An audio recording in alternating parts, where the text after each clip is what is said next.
Tell the audience how cool you are. I think that's a strong exaggeration. Music. Roll the music. All right, welcome to the Dream Big podcast, where our goal is to find the biggest dreamers in the world and tell you their story and see what we can learn from these people. And today, I could not be more honored and more excited to have the man, the myth, the legend, Jake Jabs in the house. So Jake Jabs, welcome to the Dream Big podcast. We are so excited to have you, and thank you for taking the time to be on this podcast. It's my pleasure. Thank you. So Jake Jabs, the CEO of American Furniture Warehouse, this man is a musical performer. He wrestles tigers. He's an absolute marketing genius, a legendary entrepreneur, and a philanthropist. A father, a man who truly cares about his community and every community that he's in. You've been featured on things like South Park. You've been featured on TVs all over the world, the internet, magazines. You are the original Tiger King himself and an inspiration to other entrepreneurs, including myself, from a very, very young age. I'm honored to have you today, and my understanding this is one of your first podcasts you've ever done. Yes, first one. The first one. So we're honored to have you, and thank you so much for taking the time, Jake. You are a legend, and welcome to the Dream Big podcast. Thank you. It's my pleasure. Thank you. Thank All you. this new technology is really okay. Right? I always like when you can kind of hear yourself here. It's kind of cool. But Jake, let's start with your story. What did I miss on the introduction? Anything else? I know there's probably another million words and other stuff that we got out there, but anything I missed on the Well, I introduction? think maybe it's growing up poor. I'm a first-generation American. Okay. My parents came from Europe. My mother actually came from Ukraine, and my family came from Ukraine. And there's a whole nother story there, which probably don't have time to tell. But their family got out of Ukraine during the communist regime, and then when 1991, when the Soviet Union disbanded, Ukraine came in its own back country again. And those people had 31 years of freedom of speech, freedom of religion, freedom of opportunity, and that's why they're fighting so hard. They're fighting so hard because Ukraine is 44 million people, Russia's $165 million, and yet Ukraine is actually, I think, beating Russia. But they have that desire for freedom and freedom of speech, freedom of religion, freedom of opportunity that they wouldn't have under a czarist regime like Russia would have. Wow. So this definitely hits home, all the stuff that's going on the other side of the world right now. Yeah. Wow. So, I mean, you grew up in rural Montana. From my understanding, Yes. you grew up there in a house with no electricity, no indoor plumbing or running water. Your father had a second-grade education. Right. Tell me how this began. Well, my dad came from Poland, actually. Poland, born and raised in Poland. And when the First World War came along, he was drafted in the Russian army. Russian took over that part of Poland. And that was 1916. In 1917, Lenin and the communists took over Russia. So my dad was in the Russian army when Lenin and the communists took over Russia. And the stories he told us that people wouldn't work. There's no incentive to work. The reason that the communism and socialist system don't work, you can't keep what you earn. So he told us stories how people wouldn't work. Billions of people starved to death. And my dad, they wouldn't let him out of the army because he could speak Russian, Polish, and German. And us kids always felt he went AWOL. He was in there 7 years. Oh, wow. Went to South America. Had to work 2 years for a boat ride to South America. Learned to speak Portuguese. Finally immigrated to stay speak English. So my dad could talk 5 languages fluently. But the lesson learned there is the people want to go, why did my parents come to America? The land of opportunity and freedom of speech. My parents were always scared to talk bad about the government. Because where they came from, if you talk bad about the government, you disappeared in the middle of the night. Wow. So I think the thing that we should learn is that just freedom of speech is so important. Yes. That's what they don't have. And a lot of countries don't have freedom of speech today. So the opportunities that America gives here, and I think maybe that's one reason I've been successful is just that the parents says, hey, this is a land of opportunity, and you can make yourself work hard and don't drink too much or play too much and work hard. And I've always had appreciation for America and the land of opportunity that America has. Yeah, I love that. And as an entrepreneur myself, Snooze and other things that we've got, I can't agree enough. Like, I think that we hit the lottery just being born in America here. Yep. The opportunities that we have and the stuff that's going on in Ukraine and all over the world in different places, like we really have that opportunity where the sky's the limit. Like, and I don't think people in America appreciate it enough, really. I agree with that. That's another podcast, but I definitely agree with that. But so from there, growing up very poor in Montana, you started a music store. and realized that not everybody needed a guitar. And somewhere in this, you decided to put furniture in there. Right. And American Furniture was born in 1975, 12 stores later, 3 states later, a trucking company with over 1,000 trucks on the road, and top furniture companies in the United States of America. And from my understanding, the largest privately held business in Colorado. Yes.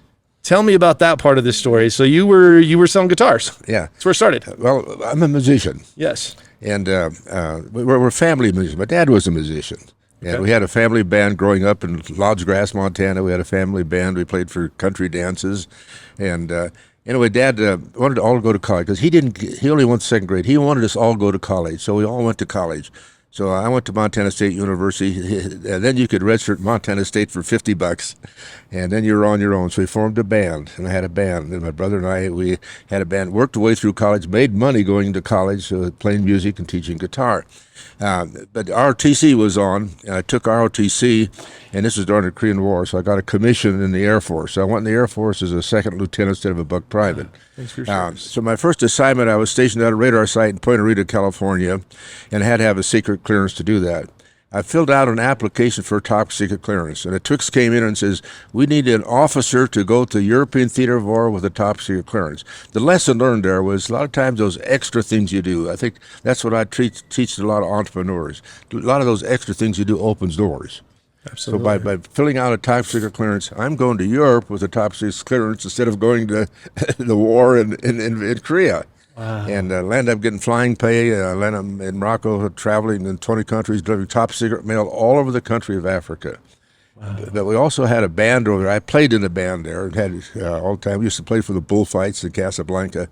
But the lesson there, too, I think sometimes the little effort you opens doors. And that's what it did. By being an officer in the Air Force, I got to travel in 20 countries, visit that part of the world. That was a Muslim country, Casablanca, so I learned that culture, too. And which is interesting too. So anyway, so I got out of the service and went back to the farm, and 2 of my brothers got out before me. There was 4 of us in the service at the same time during the Korean War, and there wasn't room for me on the ranch, so I hooked up with a Grand Ole Opry group and toured Canada with them. And then I landed up in a bar in Nashville, Tennessee, playing my guitar for Ray Price and Webb Pierce. Now, they probably don't remember Ray Price and Webb Pierce, but they were the big country stars. Okay. And Ray Price said, let's rehearse, Jake, and go on tour with us. I made a decision that night I wasn't going to be a roadie musician because I thought there was a better life than being a roadie musician. With the trouble with that music, it was drugs and booze and chasing and all that stuff that I just didn't really want. So I went back to Bozeman, started a little guitar studio. And I made a deal with Montana State because I had a degree in education, a minor in music. Made a deal with Montana State. If they'd come down and take guitar lessons from me, they get credit at 101 Music at Montana State. Again, an entrepreneurial thing where they were feeding me students. So I was making money. There you go.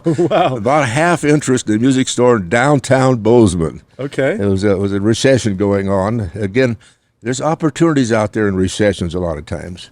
And so I bought actually a half interest in the store downtown. It was called Montana Music for $1,500. That I leveraged that $1,500 into the multi-million-dollar business I have today. Wow! But I said it was music, and what it was, the way I got into furniture, the top floor of the store was empty. It was a 3-story building. Towns like Bozeman have 3-story buildings. The top store was empty, and so a guy came along and sold me a truckload of furniture. I didn't know much for him. It sounded like a deal to me. But then I had a girlfriend who became my wife, and furniture became something you needed. So I said I bought a carload of furniture. Again, I think sometimes those risks you take.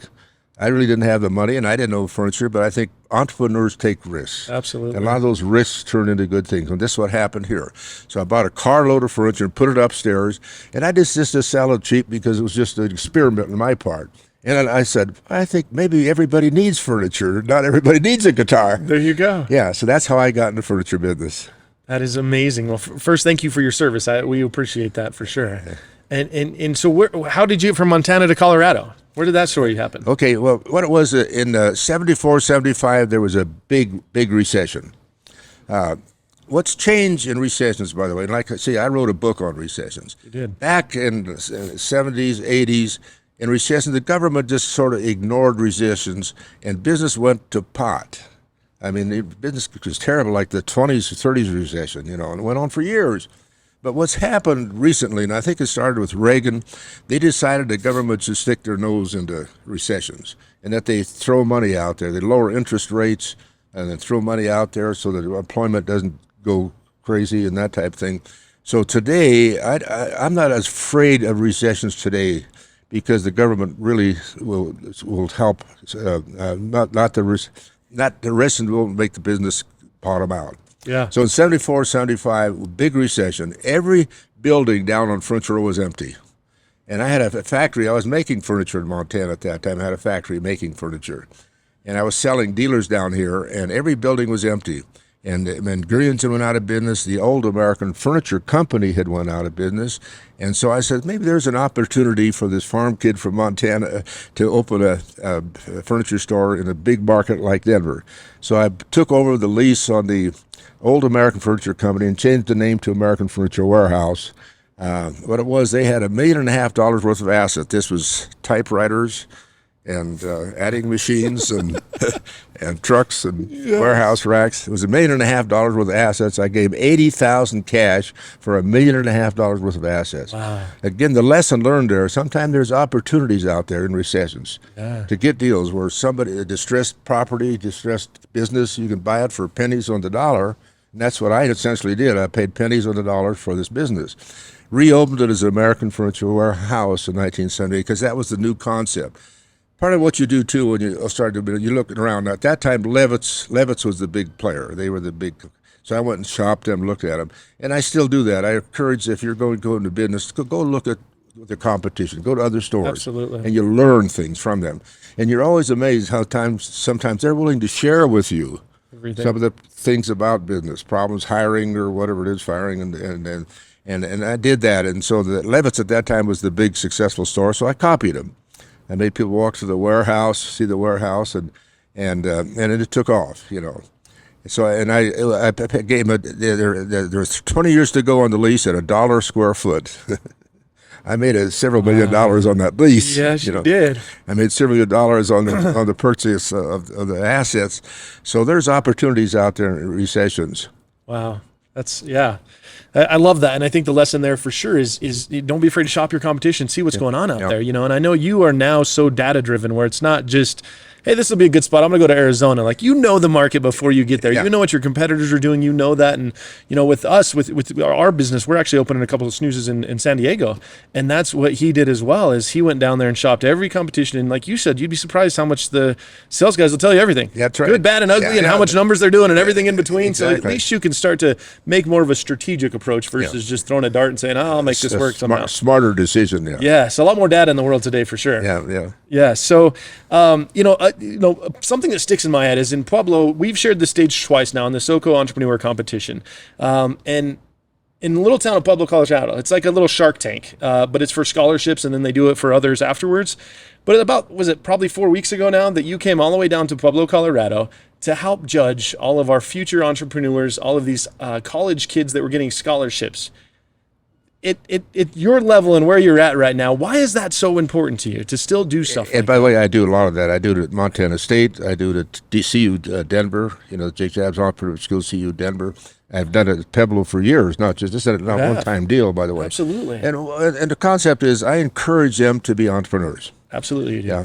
What's an entrepreneur? An entrepreneur is somebody that wants to go out and make things better. And what I've learned too, entrepreneurs don't do it for the money. They're doing, I think one mistake that a lot of people do in business, they want to get rich. Yeah. See, and I think that's a mistake. I never ever wanted to get rich. That really came from my dad growing up in communist country where if you got rich, they killed you.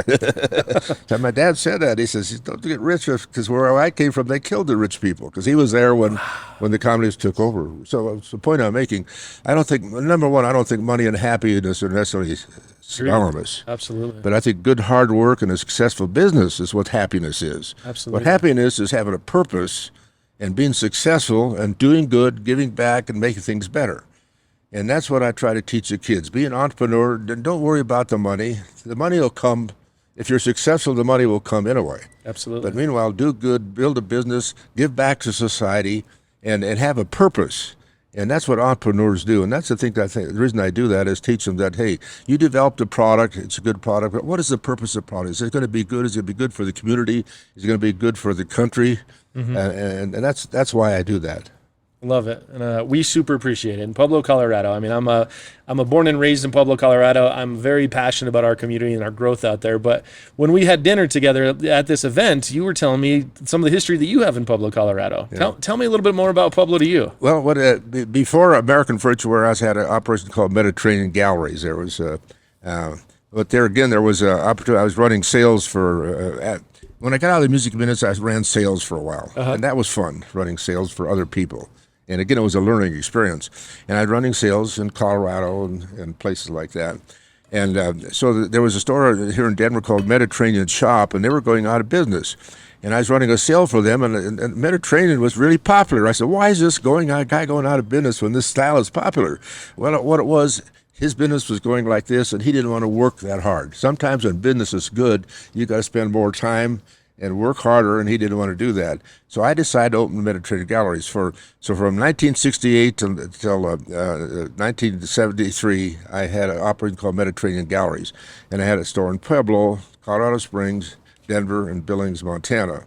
And I had my factory at that time too, making a lot of Mediterranean furniture. So Mediterranean went this way, then it went this way. Wow. Okay. It had a 5-year life. Okay. And that's the other thing to learn. Sometimes when things start going bad, don't hang on. Just walk away. So I decided to bail out. I closed the stores. Okay. And I don't believe in bankruptcies. I think a bankruptcy is a cop-out. See, if your business is going this way, make real-world decisions, and don't. The trouble with bankruptcy is you rip off. You rip off creditors, rip off suppliers, you rip off everybody, the tax bill, everybody, employees. Yeah. So I don't believe in bankruptcy. So I bailed out, paid all my bills, paid my employees, moved back to Montana, ran my factory. So lesson learned there is if a business is failing, hey, go do something else. And that's the other thing I think that I try to teach kids is be versatile. Yeah. See, I wasn't tied to manufacturing or Mediterranean Galleries. And entrepreneurs have a light where they say, well, I'll go do something else and that'll be successful. So don't be afraid. Don't be afraid to change jobs. Yeah. Don't be afraid to take some risks. And pivot, I mean, the goal doesn't change. We talk about that all the time. Like how we're going to get there changes every day because you got to be willing to pivot. If that doesn't work, you got to try something else. But if you're still trying to get to this goal, you'll figure out how to get there. That's what education and to think about education. It gives you confidence. It gives you confidence to go out and try other things, take risks. So that's why I encourage education. To me, everybody should get educated. It's so free and so easy today to get an education. And that gives you the opportunity to go take risks. Absolutely.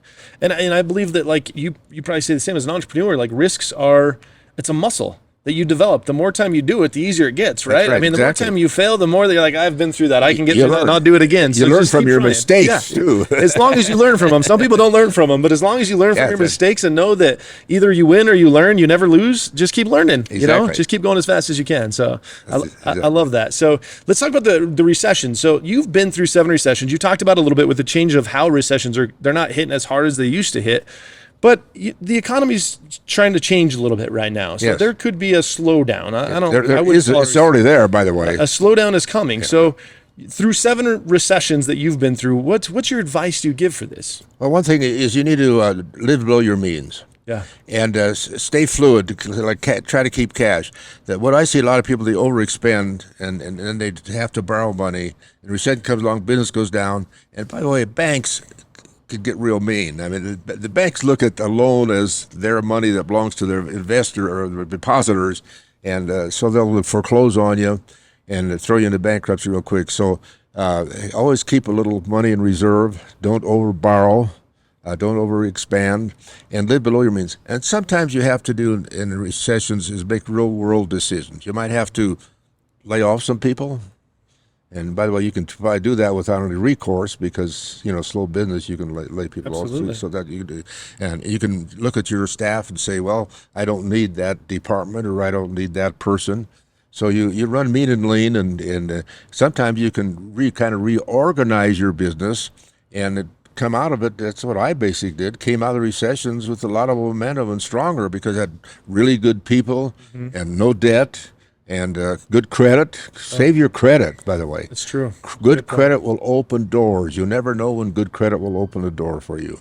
So you come out there and then all of a sudden you come out of the recession with a lot of momentum, and that's you can beat your competitors. Love that. I love that. So, besides a recession, there's so many good points there, and I appreciate that. But besides the recession, like you've been challenged with this monster called Amazon and this other monster that's Wayfair out there, and you've taken it head on. Like you've definitely taken this head on, where other people have just backed off and then I don't know. This is just the world's changing this way. Yeah. You don't agree with that, but you've taken it head on and actually dominated in this without So tell me about that. Well, number one, Amazon and Wayfair and all the internet people are not manufacturers. Right. And I think so. That's what people understand. They don't manufacture stuff. They sell other people's merchandise. So the lesson learned there is the person that Amazon is selling is marking stuff up. If I sold something on Amazon, I'd want to make some profit on it. So the person putting stuff on Amazon, Wayfair, or Overstock, or whoever it is, they're marking it up. Yeah. Now, Amazon has to make a profit. Absolutely. So they market it. Wayfair, they have to make a profit, so they mark it up. So all of a sudden, they're not cheap. We sell stuff probably a third, at least half of what Amazon or Wayfair. Same. This sectional would be at least double on Amazon or Wayfair. Probably be 3 times actually more. Wow. Because they're not manufactured. I'm buying this direct from the factory, selling it direct to the people. There's no hands in the no fingers in the pie. Yeah. Basically, what Amazon and Wayfair guys, they're fingers in the pie. Yeah. And they have to make a profit, so they're marking it up. So this guy marks it up. Now, when you mark something up, then the next guy marks it up. So all of a sudden, you're marking up markups. You following me? Yep. And so they're not cheap. Yeah. You check apples and apples on Amazon, and what we sell, we're way over half less than they are in Wayfair, because we're buying direct from the people, no fingers in the pie. Oh, that's great. Is that your phone? Oh, that's a great ringtone. I love the ring. So where do you, with that said, I mean, so it is changing it, but you've obviously been able to win against any of this stuff. Where do you see this industry in the mattress, the furniture side of the world in 5, 10, 50 years? Do you think anything's changing? Well, styles change. What I'm seeing with young people today, I like to say I had Mediterranean galleries. That was a certain style. Today, Mediterranean galleries, Mediterranean is not popular. So and early American, I don't know if you remember early American furniture. Yeah. You know what I mean? But what young people today, what they're watching on the shows, all the TV shows, all the videos they show is contemporary furniture. That's what they're showing.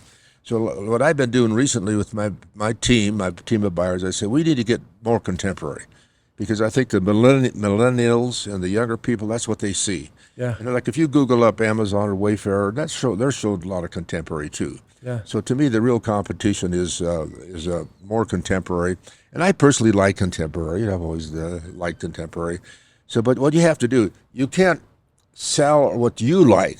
See, that's what I teach my buyers. You might like this sofa or that table or that style over there, but what you have to think about, what's the buying public like? Number one, who is the buying public? Yeah. And what do they want? And by the way, if they buy that and it sells, all of a sudden you like it too. Right? I love it. Absolutely. That's the truth too. So culture. We were just talking before the interview that you just came back from Arizona yesterday to still do 21 new hires. You still do the new hire training. Culture is so important to you. Me as an entrepreneur right now, we're expanding nationally through the franchise model. And I know the biggest challenge is protecting your culture as you continue to grow. And you've done an unbelievable job. Your employees love working for you. You've been able to get amazingly talented people and going into new states where you don't even know anybody. How do you protect the culture so well? Well, I think what I do I share with them my background. A lot of things we're talking about today. You know? And by the end of the day, they think, you know what, Jake and American Furniture I'm in the right business. That we're working for the right people. We're not greedy. We don't I'm not doing it for myself. I don't have a big house in Miami or, I live in the same house for 22 years. So I drive last car I drove it 13 years. My daughter finally made me buy a new car. But the point I'm making, I'm not living above my means. They see me at work. They go home. My car's still sitting in the parking lot. I'm still working. So they see my work ethic, and they know my work ethic. And I think that's a culture that we give them, that people are happier working. For sure. Working is life's therapy. This unemployment and sitting at home waiting for handouts it's bad. Right. And retirement, I get asked a lot about retirement. My parents came from Europe. Back then, Europe culture was you retired 60 years old. Today it's 65. But my dad retired at 65 years old. Big mistake. He's sitting around home, started drinking, got out of shape. Same with my grandfather. My grandfather came from Ukraine, retired at 60 years old, died at 64 years old. Oh, wow. And I witnessed these people retiring too early. They literally lost their purpose. They start drinking. Alcohol becomes a problem in a lot of those situations, drugs, and they get out of shape. They have no purpose. So when I saw that with my dad, we actually got on my dad, don't listen. He did. He went and started building houses and lived to be 78 years old. But early retirement, in my opinion, is a mistake we make in a lot of America. What was 60 years? 60 years old is probably your prime of life. Amen. And you're retiring? What kind of sense does that make? And you're not giving mind. anything back to the community. You're not making things better. So I think early retirement is a big mistake. And that's why I still work. You still work daily. I still work every day, and I enjoy it. And I have a purpose. You're still young too. That's right. 91 now. 91. Yeah. And you run like a 50-year-old. When I tell people that, they say, "You're kidding me." Oh, it is so impressive. But yeah, it's the culture and your wit. Like I will say, several years ago, after we judged the first time together, I came up here. You invited us and the kids up for a tour, and hopefully we get a little tour today. But sure. Really. What sticks out with me was you knew everybody's name in this building. You still knew everything that was going on. You were still very in control and still picking stuff. And it is very important to you to be involved in this. And I think I asked you that day, how often do you still work? And you were like, I think 6 days a week. And on the 7th day, I shop my stores. It was impressive that you don't have quit in you, but you still love this, right? You love this game. You have to love what you do. Absolutely. Yeah, and that's another thing I try to tell entrepreneurs. Hey, you got to like what you do. Absolutely. If you like what you do, you'll put in the extra hours. You'll work the extra hours at nights or weekends or whatever, particularly a day where there's so much information out there, And so if you don't like what you do, go do something else. Find something you like. And if you like what you do, you may never work a day in your life. Amen to that. Amen to that. Well, you found what you love, and everybody around here loves you for sure. So let's talk about like a big failure. Was there a big failure in your life that you were like, oof, that one hurt? I know we talk about there's no such thing as failures. You learn from it, but was there a moment in your life that you remember? A moment in my life? Like just a failure that while you were in the business that you were like, that was a hot stove. I don't want to do that again. Any? Well, there's quite a few times. Okay. Yeah, I think number one is like when I took over the Mediterranean store, it went like this, and then it went like this. The really tough times is when it's going down. Things are going down. That's a bad thing about recessions. But what you have to do when things go down is make real world decisions. We talked about that. Yeah. But I think the real times when I had to close stores, which I did, and did that more than once. Did that in the 80s. The mid 80s was another big recession. That's when all the oil companies were leaving Colorado. And all the savings and loans were going broke. I don't know. You probably don't remember the '80s recession, but excuse me. But that was horrible. Those are some of the tough times when you have to close. I closed 5 stores in the '80s. Okay, wow. But you came back stronger. Yeah, absolutely. So the most successful people in the world, and some that I've met, and I would put you up there. Some of the most successful people in the world have some kind of a daily routine. You talked about that a little bit. This definitely is not letting go. You need some water? Yeah. Get some water. They have some kind of a routine that they do daily. I know it's working stuff, but what is your daily routine? What do you do in the mornings? Is there something that you do that you just look forward to? Well, number one, I think if you go to work, you try to do the things that you enjoy the most. Right. I enjoy walking the floors, going to stores. So I always go to shop, see what's in the shop. Walk up to the clearance center, see what's in the clearance center. The reason I do that, if stuff is in the shop, maybe we shouldn't be buying it. You know what I mean? Right. So I find out what we should be buying, and then when I walk to Clearance Center, the same thing. What didn't work? So it makes me a better. I buy the upholstery for the company, and I do that because it's the fun. It's the most fun. It's fun. Yeah. It's fun to buy. the fun part. It's fun to go to markets. Absolutely. It's fun to buy stuff. So I think what you do, you have the opportunity to pick the fun stuff out of it, and I think that's what I do. So I do the fun stuff, but and I try to turn over the bookkeeping, accounting, things that are time consuming, and I turn that over to somebody else. I do the things that are the most fun. Good. You should be doing the things that are fun at this That's point, right. right? You deserve it. You've earned it. So what is, what does somebody not know about Jake Jabs? Is there anything out there that we don't know about you? Well, I think a lot of them don't know that I still live below my means. Yeah. You know, I'm doing well. I have a lot of money, but I still don't spend it. I live frugally. I don't go big steak houses and spend $1,000 on a steak meal. I eat at McDonald's and places like that. I think when you grow up poor, and you've always kind of been poor, that you don't have going to a big fancy restaurant or big fancy hotel or taking a big vacation. I've taken a lot of vacations in my lifetime. One thing about the furniture business is you get free trips from vendors and stuff. And I've traveled in 50 countries, by the way. Oh, wow. Yeah.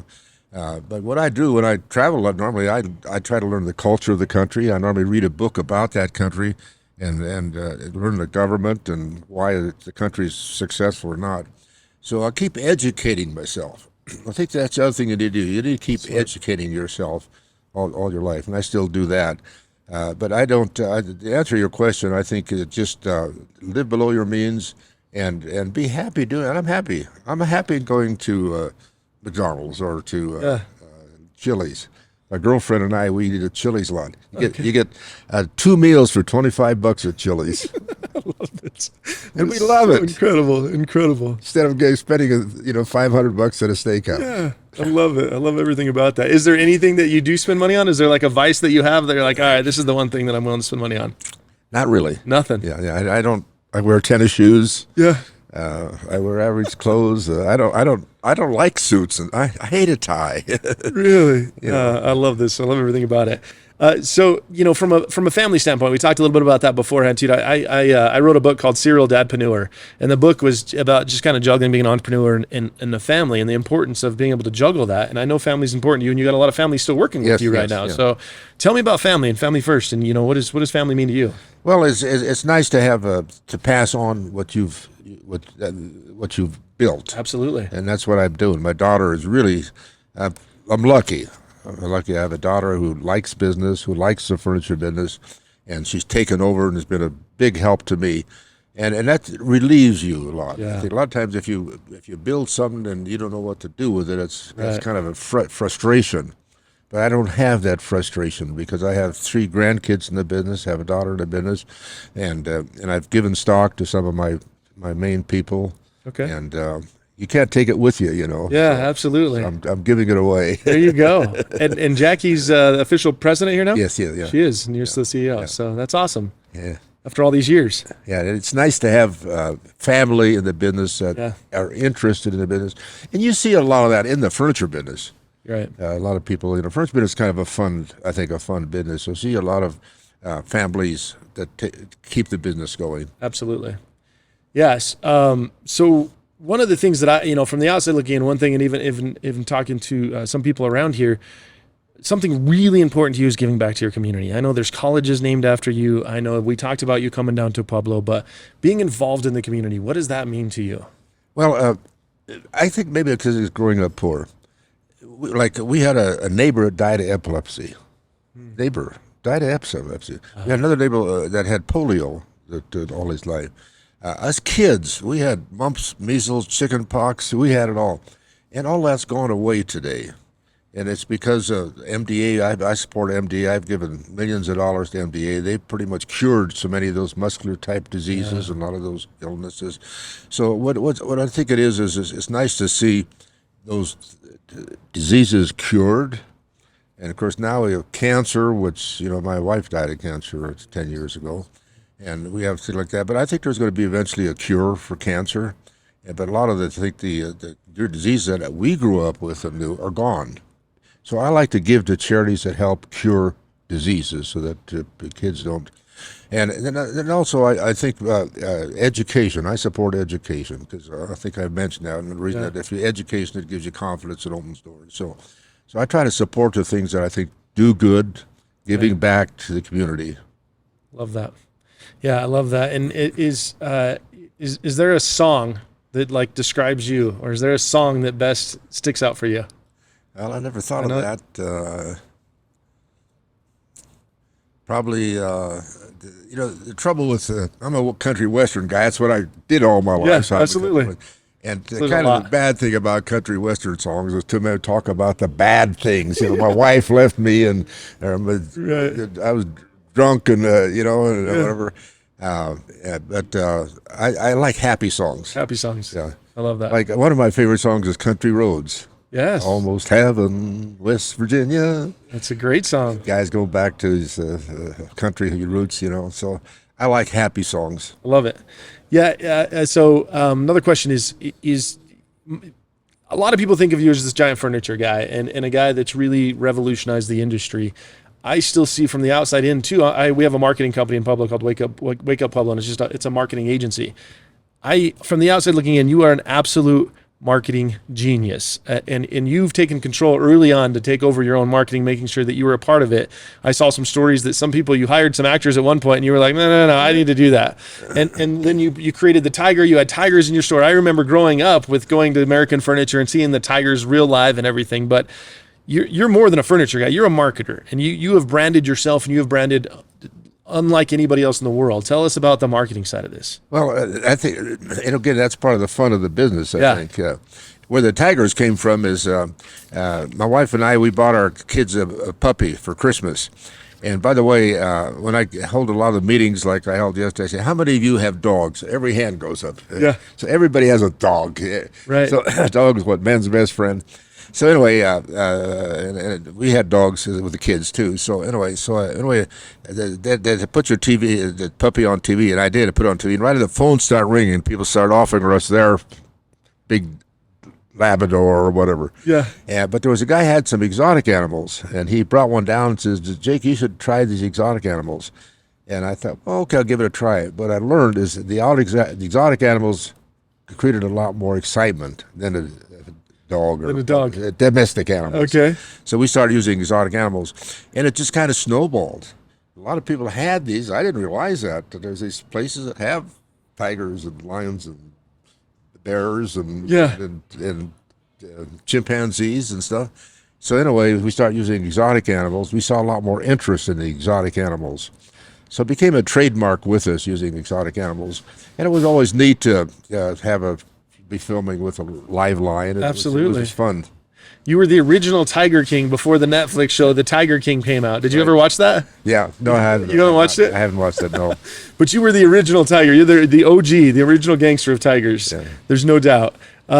So from marketing as well, outside of what happened to the tigers and stuff. So I've heard of several stories about that too. You had them for years and then they quit.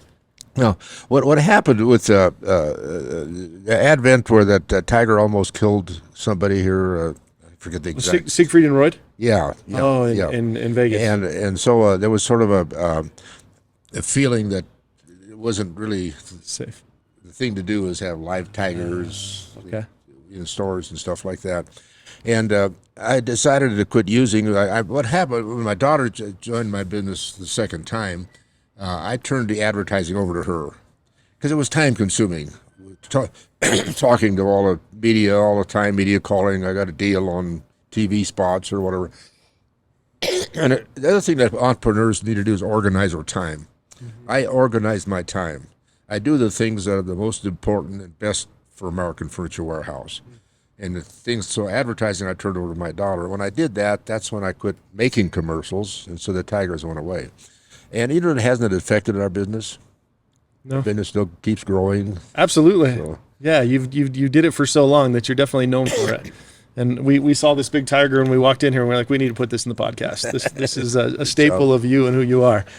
So the other side of being an entrepreneur that I've learned from the outside looking in, watching you, is you started with furniture. You've gotten to so many different levels to control your own business, and trucking is one of them.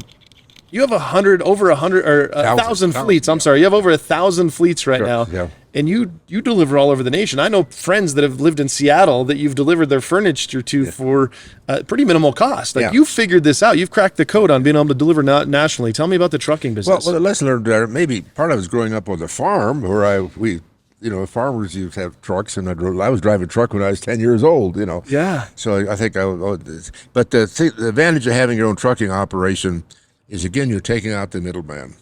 You're just going direct. Like you buy furniture from us, we load it in our truck, deliver it to you. Yeah. There's no third party involved, somebody else who would make a profit. And other things you can control. You can control the quality.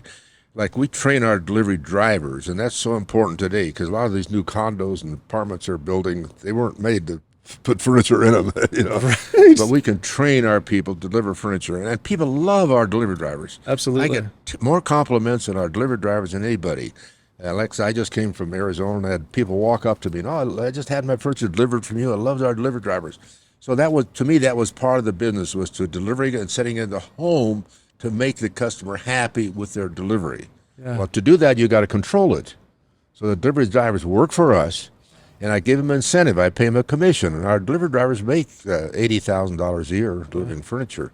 And that's one mistake I think a lot of entrepreneurs, people make. They're not willing to let their people make money. I let my salespeople make money. I let my drivers make money. I'm probably the only trucking outfit in the country that can find over-the-road drivers. Today there's a national crisis on over-the-road drivers. Yeah. But we can find enough over-the-road drivers. But the reason to do, I figured out, I buy extra trailers. For every tractor I buy extra trailer. And I leave trailers parked. Part of the secret in the trucking business is you got to backhaul. You got to keep those trucks full. So like we haul over 100 trucks a week for Miller Coors and Rocky Mountain Can Company and Ball Industries and all these people. And I leave trailers parked there and they load them. So the drivers don't have to load or unload. They just hook and pull. And then on the other end, I do the same thing. I leave the trailers parked at our manufacturers, Ashley and Lane, and of all our factories. And the factories love it because it comes off their assembly line, goes into one of our trailers. Now, our drivers can go in and hook and pull, go into weekend or nights. And I pay them 50 cents a mile, which is the standard rate. But the difference is this: they're driving. They're making money. Yeah. Our over-the-road drivers make $130,000 a year. So we can find over-the-road drivers. I think we're the only trucking company in America that has enough over-the-road drivers. That's great. Because we let them make $130,000, and they never no downtime and waiting. They're obviously working more than 40 hours a week. Yeah.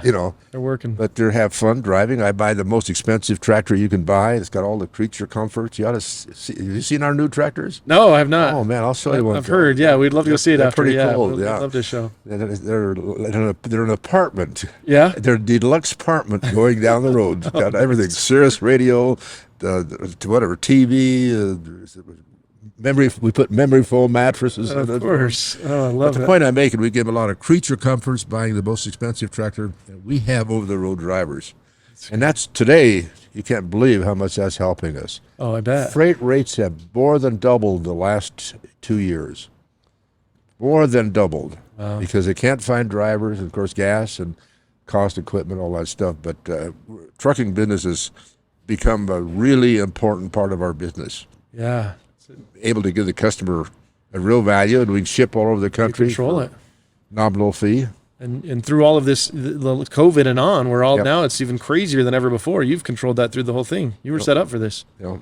That's great. What do you think about from a trucking standpoint, like these Teslas and these self-driving trucks coming out there? I think there's probably some areas it would work. Like, for example, let's say UPS. UPS has a big office right down the street from us here. So if UPS is taking a load and sending it to Albuquerque, to their down there, I could see that happening. But if you're delivering furniture to people's houses or to different factories or something, you can't do it. You can't. I don't think you can automatically back a trailer. You've seen our trailers out here. They're to back those trailers side by side. I don't think you can do that with automatic or self-driving. Yeah, that absolutely. There's a place for some things. Absolutely. But your side of it will always be there because the customer service side of it, that's still the hands-on and somebody, the touch of a human being there to help set that all up. That's right, yeah. For sure. So you've given us a million pieces of advice for entrepreneurs, for future entrepreneurs. Tell me, what advice would you have somebody out there somebody that's thinking about becoming into the entrepreneur and jumping in on their own? What advice do you have outside of everything you've given us today? Number one is find a need. Okay. Find a need. Like there's a need for a good furniture store in every market. I get requests all the time. Yesterday, we were remodeling a store in Arizona, looking at a third store down there, and the guy running it is from Minnesota. He says, "You need to open a store in Minnesota." I hear that all the time, So, but find a need. Yeah. There's a need there, and that need changes, right. particularly today with so much going on in IT and all that stuff. So find a need. If you fulfill that need, look at Zuckerberg with Facebook, and Bill Gates with Microsoft. There was a need there for those products. So find a need and then fill that need. And it don't have to be something really elaborate like Facebook or something. It can be a mattress store, furniture store, absolutely, in a certain market. So find a need, fulfill that need. And if there's a need there for that product, you'll be successful. So that's number one, find a need. Okay. I love that. And in one of your other books, you have how many rules? 30? How many rules do you have in your book? 39. 39. I was like 30-ish, something like that. 39 different rules. So get his book if you haven't gotten the book. That shows the 39 rules of Jake Jabs and how he survived the 7 recessions as well too. There's a book on that. So, you are an absolute legend. You're a legend to me and to so many people in this world. What does Jake Jabs want his legacy to be? I think my legacy is that I didn't try to rip off people. I gave them a good value. I hear that all the time. I buy all my furniture. You have the best prices, and we love you. And all our kids buy their furniture from us. So I think that I give people a good product at a good price, and then take care of them afterwards. So there's something wrong. We have over 100 people in customer service, where we take care of people. So I want the legacy to be that I wasn't in it. I wasn't in it for the money. Yeah. I was in it to give value and give back to the community and give people a good deal. Love that. I love that. And the last question, Jake, is thanks for your time today. But the last question is this podcast is called the Dream Big Podcast. And truly, we're trying to inspire and tell people to dream bigger. The big dreamers of this world are the ones that are having the most fun out there. What does dream big mean to you? At some point, you were a child with nothing, and you dreamed pretty big. I honestly never intended to be rich. Okay. I'm serious. I never intended to have 2 stores. I remember when the American Furniture, when I bought the old company and my lease ran out, I opened my first big store I opened on my own was in Thornton. It was a 380,000-foot store. And I thought, that's my dream. That's the biggest furniture store. Yeah. I'll be happy with it and never have to have another store in my life. 370,000 square foot store, my first Thornton store. Wow. Well, what happened? Business was booming, so we added 100,000 square feet to it. Pretty soon we opened another 100,000 square. We finally outgrew that building. That's when I built this building. This building 670,000 square feet. So the point I'm making, I think it was a step-by-step thing. I was happy with my original store, and it was successful. I was happy when I opened it. We outgrew this store. Yeah. I opened the store in Firestone. So the point I'm making, I think it's step-by-step thing, Yeah. And I just grew with each step was successful, and it was happy, and it was successful, and people were happy with our, they thank you, Jake, for what you're doing, both business-wise and also by giving back, too. So it's a step-by-step process. Yeah. I love that. And success, you said success many times in that, but everybody thinks of success differently. It could be money, it could be legacy, it could be family, it could be whatever. What does success mean to Jake Jabs? What is success? Well, I think success is what makes me happy is if I walk this store today, people would come up to me and say, "Thank you for a great store. Thank you for a great product, great prices," and that's really what keeps you going. Success. Where people say, "Thank you for helping us," and not rip, because there are a lot of furniture people. A lot of furniture is ripped off. Well, Amazon and Wayfair are ripping people off on furniture. Absolutely. And a lot of other high-end stores. We shopped a store yesterday. The dining room table was $7,000 for a dining room table. So you see a lot of that rip off, I say, the furniture business. And that kind of bothers me that people say this section here, which we're selling for $3,000, most people will sell it for $6,000. Wow. That always kind of bothers me that they try to mark up furniture too much. Yeah. But that's why you've been so successful. Yeah, they had a lot of markup on mattresses too. A lot of the stuff we carry is very regulated. We buy it for this, it sells for this, it's mapped like it is what it is. You know, some of the Tempurs and stuff like that, Tempur-Pedics and Sealy's and some of those things. So, but Jake, I can't, from the bottom of my heart, thank you for taking the time. Thanks for what you do for the community. Thanks for what you do for entrepreneurs, you know, for philanthropists, for everybody in the world. You are an inspiration, and I can't tell you how much I want to thank you for being on this podcast today. It's been my pleasure. And I hope we can get a tour and show a little bit more about the behind the scenes and get a few more questions out there. Got it. But you have listened to another episode of Dream Big Podcast, where our goal is to find the biggest dreamers out there and tell their story. And today, ladies and gentlemen, Jake Jabs, the legend, Dream Big Podcast. Thank you, Jake. It's been my pleasure. I appreciate you, My Jake. pleasure. Thank you.